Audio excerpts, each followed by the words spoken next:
We've been doing a little bit of tinkering. Oh yes, no more being nice to the opposition. Let's go to the video.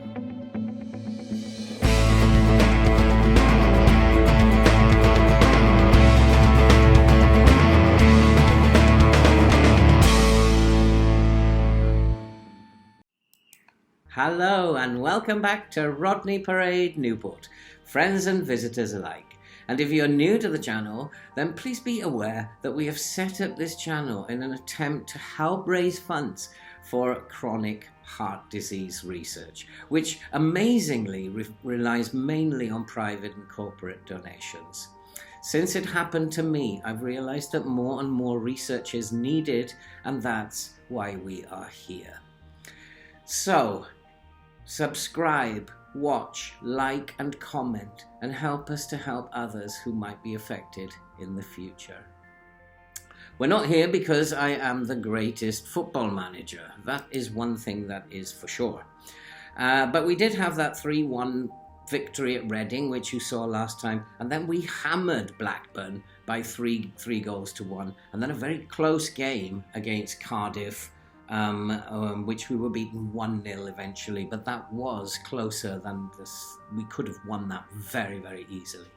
And that's because we've been doing a little bit of tinkering. We decided we are not going to be Mr. Nice Guy anymore to the opposition, and playing the park the bus, we were just allowing teams to come at us. So we've set up the 3 at the back, which is where we started the save, with 2 supporting wide centre-backs, wing-backs marauding down the touchlines, and we pushed the lines much higher up. And we thought, hey, we're safe, let's give this a go, guys. And the boys responded, and we absolutely hammered Blackburn, not Blackpool. And we're going to continue with that. We continued it with Cardiff. It didn't work against Cardiff, but it was close. But some news on the player front. We have extended Josh Pask's contract. He didn't really want too much more than what he was originally on. He's got a lot of experience, not the greatest centre-back, but his experience and leadership is necessary, I think. We've also extended an Aaron Livermore's contract. I don't know if that's a good decision. He's 21 years old. He's got 4.5-star potential, and he started to play very well last year when the chips were down. And so we're going to give him another season at least to see if he develops even further. We also managed to extend the loan of Hayden Hackney, who's on loan from Middlesbrough. We think he's a good player, and he had a very good start to his time here, so that was good news. And Charlie McNeil, we're going to give him another season, see if he can produce the goods. He's got 5-star potential, and I'm hoping that he can score some goals this year and become a much better player than he was. So there has been some good news. There's lots of players leaving as well. We're going to have a very busy summer transfer window. So on to the game against Nottingham Forest. We are not going to go back to park the bus, and we are going to give them a game. The problem is they are in 3rd. They are going to want to win this game because they can get automatic promotion if they beat us. So they're going to want to beat us. But we are going to give them a game. And although we're cautious, we are pushed up, and we are just starting in that manner. We're going to tinker. We've picked our first team, our best 11, and we're going to see what happens. We are going to change things as the game progresses, just to try and find out if there's something that works better than other things in this system against teams from the top of the league. So we're just going to give it our best shot. We're not going to lie down and roll over for them, and we'll see what happens. And immediately I can see things are not working out. Possession is poor, so that part of the system is not working. We need to get a little bit more possession. And here's Boyle, and Boyle finds Lewis. Lewis inside to Sweeney, and that is a terrible, terrible pass. Sweeney is one of those players I'm thinking about. It's time for him to go, as well as Lakin. We are not great in midfield. and we need to really upgrade in midfield if we're going to stand any chance at all of surviving here next season. But here come Nottingham Forest, and this looks dangerous, and yes, they've scored and we're already a goal down. I expect it to be beaten. This is a new system they're playing against a very, very good side who are pushing for automatic promotion. They want to win. So we're going to just change things up a little bit. Maybe the game's too fast, too high a tempo for us, and we're going to slow it down, see if that makes a difference. But that was a very, very good header at the back post. I hold my hands up. That was a pretty good header. But we're in 21st place. We're not worried. We're safe.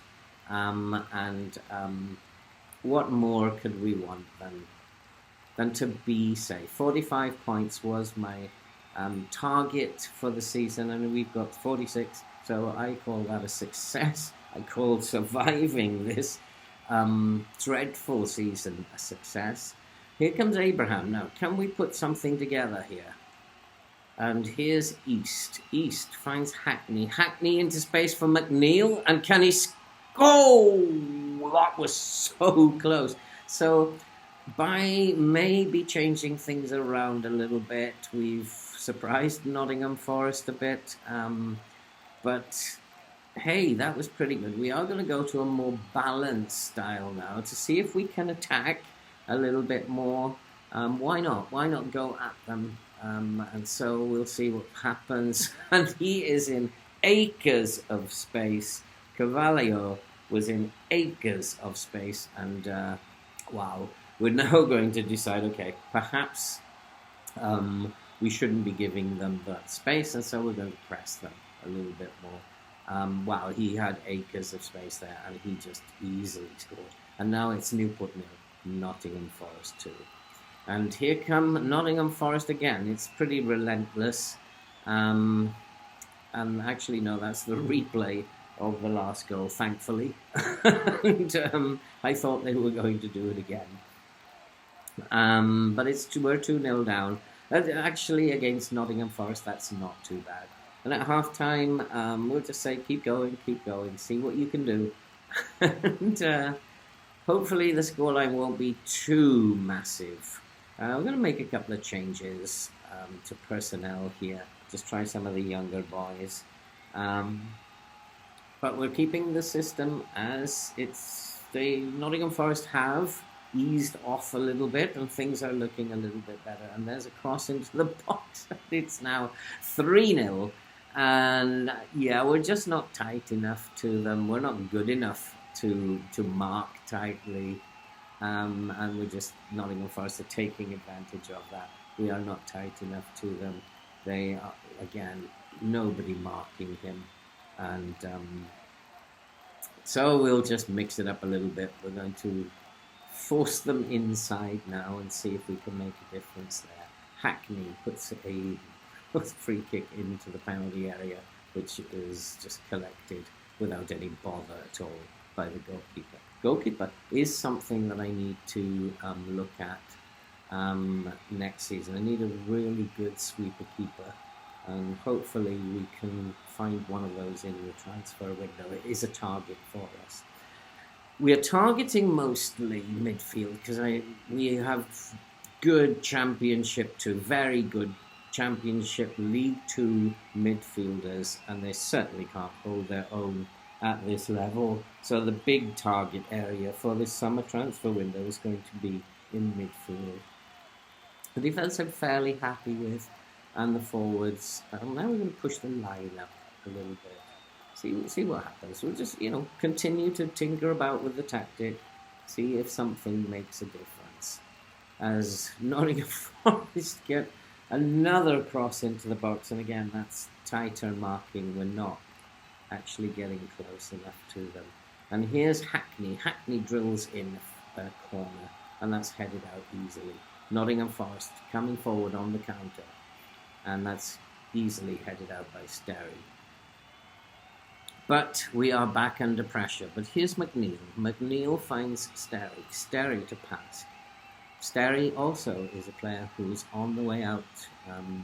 in the summer.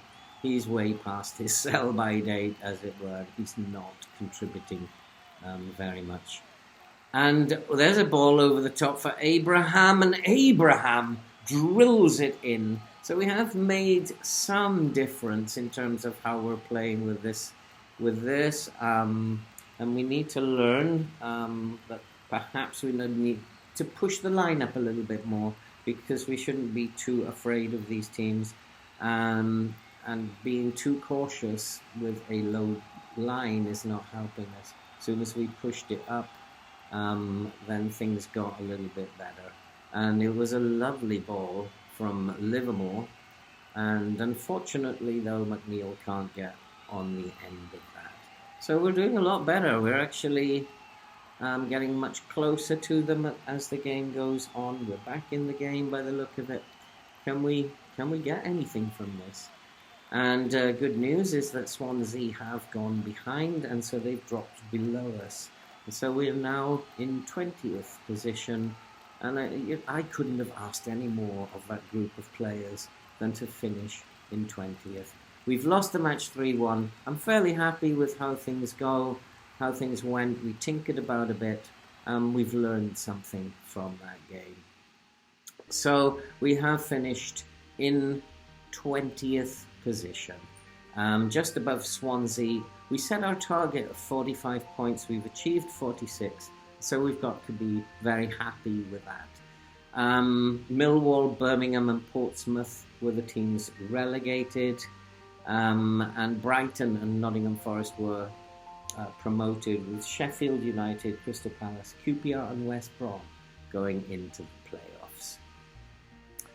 And so let's have a look very quickly at what happened during the season. And the new arrivals, really none of them did particularly well. Will Boyle nearly got a 7, which is pretty good for a relegation fight. And Amankwa is also someone who maybe should be playing a little bit more now. He got a 6.91. Hackney did okay in his second half of the season, and Charlie McNeil didn't really do as much as I wanted him to. But yeah, it was a relegation season, and what do we expect? Transfers out, 4 of the transfers out did very well for their clubs, but they went to lower league clubs and were probably better equipped to be in those leagues. Overall, the new arrivals didn't do particularly well, or at least not as much as I wanted them to. In terms of the league, yep, we finished 20th, and the board were absolutely delighted with that, as they should be, and they really need to give me some more money to play with, so that, and I'll finish 10th for them next season, and then promotion the season after. But if they don't give me any money, there's nothing I can do. Timmy Abraham scored 16 goals in the competition for us. And if we look at our performance on the field, we became draw specialists. 19 draws and 9 wins, and the draws were the secret to our success. In the FA Cup, we were knocked out in the 3rd round against Barnsley, so not much to talk about there. But in the Caribou Cup, we had that great win against Premier Division Bournemouth by 4-2. I remember that very well. Before being knocked out by Watford of the Premier League in the 4th round. And the moments to remember, for me, I don't remember the 3-0 victory at Plymouth, but I do remember that 4-2 win against Bournemouth. And the goal of the season belonged to Aaron Livermore. I don't actually remember that goal. I remember some of them, and there's no details available on that, I'm afraid. But I'll have to look that up myself after this video is done. So it wasn't the best of season in terms of highlights or in terms of finance. Competition prize money was way down on last year, mostly because of we did better in the cup competitions. And match day revenue was down. Well, who would come to watch a relegation battle?